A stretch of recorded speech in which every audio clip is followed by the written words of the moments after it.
ఏంటంటే ఈ సూర్యాపేట దగ్గర ఒక అమ్మాయికి సంబంధించిన విషయంలో అమ్మాయి సూసైడ్ చేసుకుందట. అమ్మాయి సూసైడ్ చేసుకుంటే ఈ ఈ కేసు ఎప్పటి నుంచో నడుస్తూ ఉన్నది. సూర్యాపేట అమ్మాయిమే. బాధితులు ఎవరైతే ఉన్నారో ఆ పేరెంట్స్ మాకు న్యాయం జరుగుతలేదని ఇవాళ సిపి ఆఫీస్ దగ్గర ధర్నా చేద్దామని రెడీ అయ్యారట. దానికి ఒక పోస్టర్ ఏదో వాళ్ళు రిలీజ్ చేశారు. ఇగో ఇట్లా ఈ పోస్టర్ రిలీజ్ చేశారు. ఏమని? అమాయకపు ఆడపిల్ల చావుకి కారణమైన నిందితులను కంచే చేను మేసినట్టు న్యాయం చేయాల్సిన పోలీసులే నిందితుల దగ్గర నుంచి లంచాలు తీసుకొని నిందితులకు కొమ్ము కాస్తున్న సిఐ వెంకటేశ్వర్లు మరియు ఎస్ఐ భద్రయ్యను సస్పెండ్ చేసి న్యాయం చేయాలని నిర్వహిస్తున్న ధర్నాను విజయవంతం చేయండి అని ఎస్సీ ఎస్టీ బీసీ జేఏసీ అఖిలపక్ష నాయకుల పేరుతో ఈ పోస్టర్ వచ్చింది. వాళ్ళ పేరెంట్స్ ఆఫీస్ దగ్గరకు వచ్చి ధర్నా చేద్దాం అనుకున్నారట. ఇగో 28/4/2025 ఇవాళ కట్ చేస్తే ఇగో చలో రాచకొండ సిపి ఆఫీస్ అని వీళ్ళు పోస్టర్ ఇది పెట్టుకున్నారు. కట్ చేస్తే వాళ్ళ ఎవరు ఆయన ఫాదర్గా అనిపిస్తలేడట. ఇప్పుడు అమ్మాయి వాళ్ళ ఫాదర్ని పోలీసులే ఎత్తుకపోయారని అంటున్నారు. మరి ఇది పోలీసుల సమాచారం ఏ పోలీసులు అంటే చైతన్యపురి పోలీసు. అమ్మాయి చైతన్యపురి పోలీస్ స్టేషన్ పరిధిలో చనిపోయినట్టున్నది. ఆనాడు 2 నెలల కిందనో 2 నెలల కింద చైతన్యపురి పోలీసులే 150 కిలోమీటర్లు పోయి వాళ్ళ నాన్నని ఎత్తుకొచ్చారని అంటున్నారు. మరి దీనికి ఎవరు ఆన్సర్ చేయాలా? పోలీసులు ఆన్సర్ చేయాలా? ఇప్పుడు నా ఫోన్ నాకు చేస్తున్నది ఎవరైనా?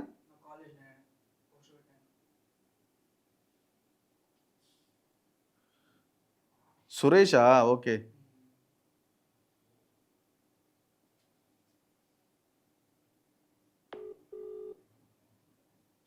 హలో సురేష్. హలో.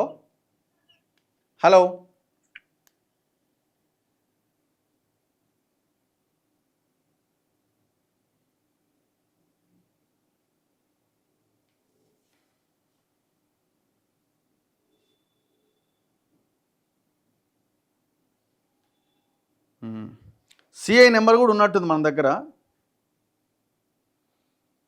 ఈ బాధితులకు చేద్దాం. అసలు వీళ్ళ పేరెంట్స్ ఎవరు, వీళ్ళ ఎందుకంటే పోలీసులు చాలా ప్రాంతాలు ఎట్లా తయారైపోయారంటే చాలా ఘోరంగా ఉన్నది పరిస్థితి. మన చౌటుపల్లి చూసినాం మనం. ఎఫ్ఐఆర్ చేయరా అంటే శవాన్ని తీసుకురాపో అంటారట ఆడున్న పోలీసులు. మన దగ్గరికి వచ్చారు పాపం. 150 కిలోమీటర్లు పోయి పోలీసులు అంత దూరం పోయి ఆందోళన చేస్తానని ఆయన తీసుకొచ్చిరంటే అంటే ఏం జరుగుతున్నట్టు ఈ కేసు వెనకాల?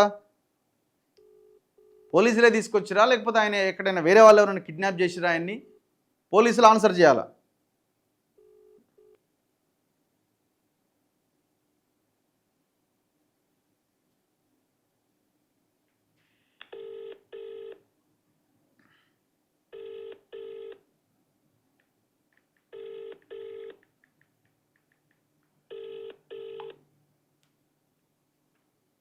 హలో బ్రదర్, నేను జర్నలిస్ట్ రఘు మాట్లాడుతున్నా, మన తొలి వెలుగు. చెప్పండి సార్. ఇప్పుడు ఏమైంది? మీ ఫాదరా తీసుకెళ్ళింది? మీ ఫాదర్నా? అవును, మా ఫాదర్ తీసుకెళ్లారు. పోలీసుల ఎన్ని గంటలకు తీసుకెళ్లారు? పోలీసులు తీసుకెళ్లారా వేరే వాళ్ళ? పోలీసులే తీసుకెళ్లారు. Night 3 o'clock mid night. అంటే దేనికోసం తీసుకెళ్లారు? ఏమైనా కేసు ఉందా? లేదు, మా డాడీ మీద ఏ కేసు లేదు. అయితే యాక్చువల్ ఏంటంటే మా అక్క సూసైడ్ చేసుకుంది సార్. మీ అక్క సూసైడ్ చేసుకుంది? ఎక్కడ సూసైడ్ చేసుకుంది?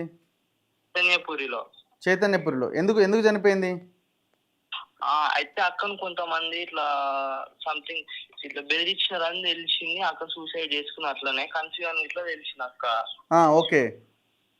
అయితే అక్క ఇప్పుడు జైల్లో ఒకడు ఉన్నారు, మెయిన్ అక్యూజ్డ్. వాడు కాకుండా ఇంకే 3 ఉన్నారని మేము చెప్పినాము. ఫస్ట్ మాకు తెలియలేదు. తర్వాత తెలిసి మేము సిఎస్ఆర్ దగ్గర పోయి వాళ్ళ పేర్లు కూడా యాడ్ చేయండి సార్, వాళ్ళని కూడా ఎంక్వైరీ చేయని మేము అడిగినాం. అయితే చేస్తా మస్తు నెగ్లెక్ట్ చేసారు వాళ్ళు. కాల్ రికార్డ్ సిడిఆర్ ఇట్లా పెట్టమంటే ఏమైతే ఏసీపీ సార్ 2 సార్లు చెప్పినా కూడా పెట్టలేదు. ఏసీపీ సార్ తిట్టిన తర్వాతనే వాళ్ళు 2 సార్లు పెట్టినారు సిడిఆర్ కూడా. ఓకే. అయితే మిగతా 3 పేర్లు యాడ్ చేయంటే వాళ్ళు యాడ్ చేస్తలేరు. ఎవరెవరు ఆ 3? జటింగి మహేష్, కేశబైన గౌతమ్, కేశబైన రమేష్. ఓకే. 45 డేస్ నుంచి తిరుగుతూనే ఉన్నాం సార్. అసలు ఎంత దిగినా వీళ్ళు నెగ్లెక్ట్ చేస్తారు, అసలు పట్టించుకోలేరు. వాళ్ళ పేర్లు యాడ్ చేయరు, ఎంక్వైరీ అన్న కూడా చేస్తలేరు. అంటే మీ అక్క చనిపోయి 45 రోజులు అవుతుందా? లేదు, ఇంకొక అంతే 50 డేస్ అవుతుంది. 50 డేస్. మీరు 45 డేస్ నుంచి తిరుగుతూనే ఉన్నారు.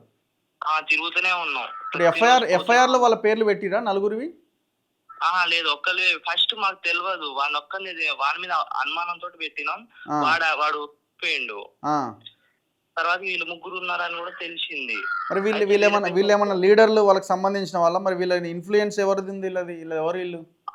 అయితే జటింగ్ మహేష్ అనేటోనికి ఇది వరుణ్ ఉండు కదా, వాడు ఎస్ఐ తోటి భద్రయ్య తోటి మాట్లాడినని చెప్పిండు. ఎవరు చెప్పారు మీకు ఆ మాట? ఆయనే చెప్పిండు, సంకినేని వరుణ్. ఏమన్నాడు? అన్నాడు కదా, నేను మీ బుజ్జి విషయంలో మాట్లాడలే గాని సురేష్ అన్న హెల్ప్ అంటే ఏం లేదు. అక్క చనిపోయినప్పుడు అక్కడికి వచ్చిండు జస్ట్ చూడడానికి. వచ్చి అక్కడ ఉంటే నువ్వే ఇదంతా చేయించినావు వాళ్ళకు, గౌన్లకు నువ్వు గౌన్లోకి ఎట్లా సపోర్ట్ చేస్తావు అన్న ఆఫీస్ పలగొట్టిరు వాళ్ళు. సురేష్ యాదవ్ ఆఫీస్. అవునా? పలగొట్టిరు. అయితే ఆ పలగొట్టినోనికి ఎవరు ఈ వరుణ్ సంఖ్య హెల్ప్ చేసినట్టు ఆయనే చెప్పిండు. నేనే మాట్లాడిపించిన మా ఫ్రెండ్ తోటి, ఎస్ఐ తోటి, భద్రత అని చెప్పిండు. అయితే మేము ఆ ముగ్గురు పేర్లు యాడ్ చేయండి, అసలు వీళ్ళు యాడ్ చేస్తలేరు, ఏం చేస్తలేరు. అయితే మేము ఈ రోజు చెక్ చేద్దాము, వీళ్ళు ఇట్లా చేస్తలేరు అని మేము అనుకున్నాం. అయితే వచ్చి మా డాడీని తీసుకొని పోయారు. ఎక్కడ తీసుకెళ్ళారు ఇప్పుడు? ఏమో సార్, పిఎస్సి చైతన్యపూర్ పిఎస్కే తీసుకెళ్ళారట. ఫస్ట్ మేము ఫోన్ చేస్తే ఇంకా పిఎస్సి రాలేదని గిన్నాకు ఫోన్ చేస్తే తీసుకొచ్చినంత పిఎస్ లోనే ఉన్నారట ఇప్పుడు. ఓకే. వాళ్ళు కేసు చేస్తే మేము ఎందుకు చేస్తాం సార్ స్ట్రైక్? మాకు అసలు కేసు చేస్తే మస్తు ఇబ్బంది పెడుతున్నారు. పోయిన తర్వాత ఎస్ఐ భద్రయ్య మస్తు రూడ్ గా బిహేవ్ చేస్తుంది, మస్తు రూడ్ గా మాట్లాడుతుంది మన మీద గట్టిగా. ఏమంటాడు? ఏంది ఒకరి మీద పెట్టినాం కేసు, ఇంకా చాలదా అది ఇది అని అంటుండే. ఆయన ఎవిడెన్స్ కావాలని ఎవిడెన్స్ అని అంటుండే. మేము మా అమ్మమ్మ వాళ్ళ ఊరు కూడా వేరే ఆ ముగ్గురు కనుక్కోండి అని నెల రోజుల నుంచి చెప్తే నిన్న వచ్చి అడిగారు. మొన్న నేను పోయి గొడవ పెట్టుకున్న తర్వాత. ఏం పేరు సిఐ పేరు? సిఐ పేరు వెంకటేశ్వరరావు అనుకుంటా సార్. లైన్లో ఉండు.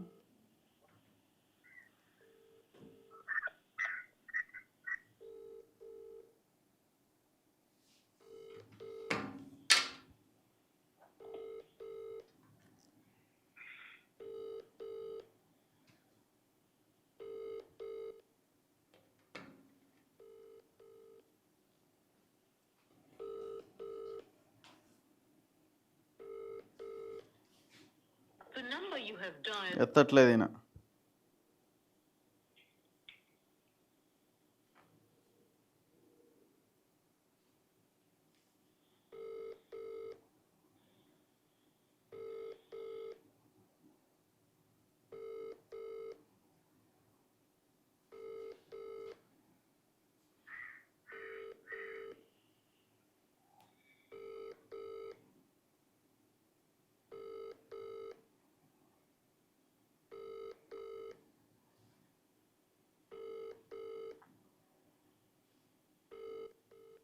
ఫోన్ లిఫ్ట్ చేయట్లేదు, మరి ఏం బిజీగా ఉన్నారో. సరే చూద్దాం. మరి ఇప్పుడు మీరు పోలీస్ స్టేషన్కి వచ్చిరా చైతన్యపురికి? లేదు సార్, ఇక్కడ ఉన్నాం మేము విలేజ్లోనే ఉన్నాం. మీ ఫాదర్ మాట్లాడిచ్చిరా మీ ఫాదర్తో? లేదు సార్, నేను మా ఫాదర్కి ఒకసారి ఫోన్ అన్నా కూడా ఇవ్వలేదు.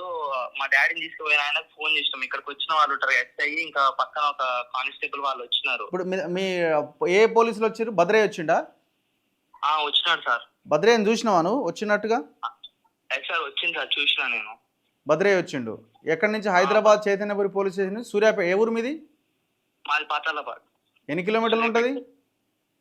130 కిలోమీటర్లు ఉంటుంది హైదరాబాద్ నుంచి. రాత్రి పొద్దుగాల 3 గంటలకు వచ్చారు? అవును సార్. ఓకే. డాడీ తోటి మమ్మల్ని కూడా మాట్లాడినట్టు దగ్గర కూడా రానియలేదు. మీ డాడీ నెంబర్ రింగ్ అవుతుందా? రింగ్ అవుతుందని ఎత్తట్లేదు సార్. ఫోన్ కూడా లాక్కున్నారు. అసలు మేమేం తప్పు చేసినాం సార్? మా అక్క కోసం మేము ఫైట్ చేస్తుంటే న్యాయం కోసం మమ్మల్ని ఇట్లా చేస్తున్నారు వాళ్ళు. ఇబ్బంది పెడుతున్నారు. లైన్లో ఉండు.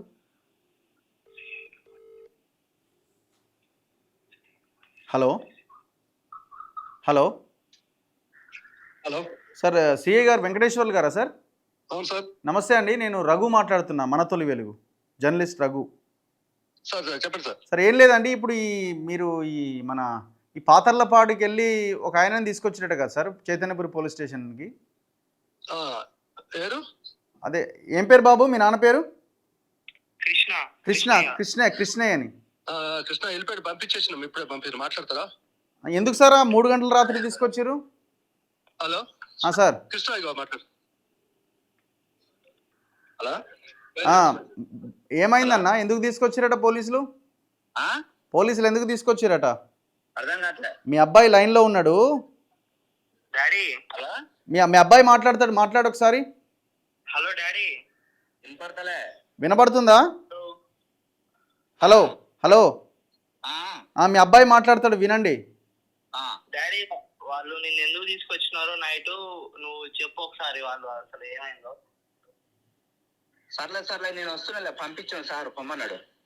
సార్కి ఫోన్ ఒకసారి. నీ మాట్లాడలేవాడు నువ్వు పక్కన ఉండి కానీ. హలో హలో వస్తున్నా ఇంటికి వస్తున్నా. ఆయనకు సార్కి సిఐ గారికి ఫోన్ వస్తున్నా. ఫోన్ సిఐకి. హలో హలో సార్ పంపిస్తున్నా. అదే కాదు, ఏమైంది సార్? 3 గంటలకు ఎందుకు తెచ్చిర్రు అన్నది నా పాయింట్. అదే వేరే ఒకటి మాట్లాడేది, జస్ట్ మాట్లాడినాం. మరి ఇప్పుడు వాళ్ళు పేరెంట్స్ వాళ్ళ పాప చనిపోయిన దాంట్లో అనుమానం ఉంది అంటే 3 మీద ఎఫ్ఐఆర్ చేయట్లేదు అంటున్నారు వాళ్ళు. అదే ఇప్పుడు మనకి వేరే వాళ్ళు ఏదైతే ఉందో 3 పేర్లు చెప్పారు, దాని గురించి ఇప్పుడు మనకి ఎందుకంటే ఫస్ట్ రోజు రాలేదు. మరి 3 గంటల రాత్రి ఎందుకు తేవాలి సార్ ఆయనని? 3 గంటల రాత్రి ఇంటికి పోయి ఎందుకు తీసుకురావాలి? అంత ఇంట్రెస్ట్ ఏందని? ఇంట్రెస్ట్ ఏం లేదు, డైరెక్ట్ చెప్పి ఇలా ఫైనలైజ్ మనం చేద్దాం సార్. మా సార్ నా పాయింట్ అది కాదు సార్. తెల్లవారుజామున 3 గంటలకి 130 కిలోమీటర్ల దూరం పోయి ఒక ఎస్ఐతో పాటు వెళ్ళి అంత తెల్లవారుజామున అంత యాక్చువల్లీ మేము వేరే పని మీద వేరే ఒక ఎవరైతే ఉన్నారో సస్పెక్ట్ చేస్తారు కదా, వాళ్ళని తీసుకొచ్చిన, వాళ్ళతో పాటు ఇతను తీసుకొచ్చి జస్ట్ ఎవరైతే ఉన్నారో వాళ్ళు ఇప్పుడు అలిగేషన్ చేసే పర్సన్ తీసుకొచ్చారు. అంటే జనరల్ గా నిందితులు ఉంటే పట్టుకొస్తారు, వీళ్ళు అసలు బాధితులు కదా వీళ్ళంతా. ఇప్పుడు ఆ 3 మీద ఎఫ్ఐఆర్ చేస్తున్నారా సార్? ఆల్రెడీ అయిపోయిందంటే వాళ్ళ పేరు వాళ్ళ మీద ఆల్రెడీ ఎఫ్ఐఆర్ అయింది. వీళ్ళు చెప్పేది ఏంటంటే వేరైతే 3 ఉన్నారో వాళ్ళని అలిగేషన్ చేస్తున్నారు, అందుకోసం అది చేసేసుకుని ఒపీనియన్ తీసుకొని చేస్తాను చెప్పి అది చెప్పడానికి మనల్ని పిలిపించారు. పంపిస్తుండే రైట్ పంపిస్తా. ఓకే బాబు. హలో విన్నావా సిఐ చెప్తున్నది? అది ఆ టైంలో ఎందుకు తీసుకోవాలి సార్? మా డాడీని ఏం చేసినాం సార్? మేము మాకు న్యాయం కోసం మేము పోరాడుతున్నాం సార్. 45 days పొద్దుగాల పోయి నైట్ వరకు 10 వరకు ఆ స్టేషన్ దగ్గరనే ఉన్నాం సార్. ఒక 4-5 days నుంచి పోవట్లేదు సార్. డాడీకి బాగాలేదని ఇక్కడనే ఉంటున్నాం ఇంటి దగ్గర. అంత ముందుకు ప్రతిరోజు పొద్దుగాల పోయి నైట్ వరకు అక్కడనే ఉంటున్నాం సార్. ఎక్కడ ఉంటున్నారు? స్టేషన్ దగ్గరనే. Okay right okay right. ఏం దారుణం అండి ఇది? ఇప్పుడు తన కూతుర్ని కోల్పోయిండు, తన కూతురు చనిపోయింది ఆత్మహత్య చేసుకొని. ఎందుకు చనిపోయింది అని అంటే ఒక 4 కలిసి ఏదో ఇబ్బంది పెట్టిరు అమ్మాయిని, ఏదో ప్రెజర్కి అమ్మాయి సూసైడ్ చేసుకున్నది. ఒకటి మీద కేసు పెట్టిరు, లోపలికి పంపారు. ఇంకా 3 మీద కూడా మాకు అనుమానాలు ఉందని వాళ్ళు తెలుసుకున్న తర్వాత పోలీస్ స్టేషన్కి వచ్చారు. ఏం చేయాలి పోలీసులు? ఇమీడియట్గా వాళ్ళ మీద ఎఫ్ఐఆర్ ఫైల్ చేసి తదుపరి ఇన్వెస్టిగేషన్ చేయాలి. మేము వాళ్ళు ఏం తప్పు చేసిరని మేమేం స్టేట్మెంట్ ఇవ్వట్లా. చేసిరా చేయలేదని విచారణలో మీరు తేల్చాలా. కానీ ప్రాథమిక సమాచారం మేరకు వాళ్ళు కంప్లైంట్ ఇచ్చినప్పుడు మీరు ఎఫ్ఐఆర్ ఫైల్ చేయాల్సిన బాధ్యత మీ పైన ఉంది కదా. ఎవరైతే బాధితులు ఉంటారో 3 గంటల రాత్రి హైదరాబాద్ చైతన్యపురం నుంచి బయలుదేరి సూర్యాపేట అవతలేదో ఒక విలేజ్కి పోయి బాధితుడైన తండ్రిని తీసుకొని పోలీస్ స్టేషన్ తీసుకొచ్చారు. ఇప్పుడు ఎందుకు తీసుకొచ్చారంటే వేరే పని మీద అంటున్నాడు ఆయన. ఏం అరాచకం ఇది? ఎందుకు తీసుకొచ్చారంటే వాళ్ళు ఇవాళ సిపి ఆఫీస్ దగ్గరికి పోదాం అనుకున్నారు. సిపి ఆఫీస్ దగ్గర పోయి సిపి కంప్లైంట్ చేస్తే అసలు ఏం జరిగిందో ఆయన కూపీ లాగుతాడు సిపి. కూపీ లాగితే వీళ్ళు ఎవరితో కలిసి ఉన్నారు, పోలీసులు ఎవరెవరితో మాట్లాడిర్రు, అసలు ఏం జరుగుతున్నదని సిపి అడుగుతారు కదా. అందుకే తీసుకొచ్చి మమ అనిపించే కార్యక్రమం చేసిరన్నమాట. 3 గంటల రాత్రి 2 గంటలప్పుడు పోస్టర్ చూసి ఉంటారేమో, రాత్రి పడుకున్నప్పుడు ఏమన్నా సోషల్ మీడియాలో పుర్యం ఏదో జరుగుతుంటుందని సిఐని పురమాయించారు, ఎస్ఐని పురమాయించారు. ఇంత అరాచకం ఉన్నది.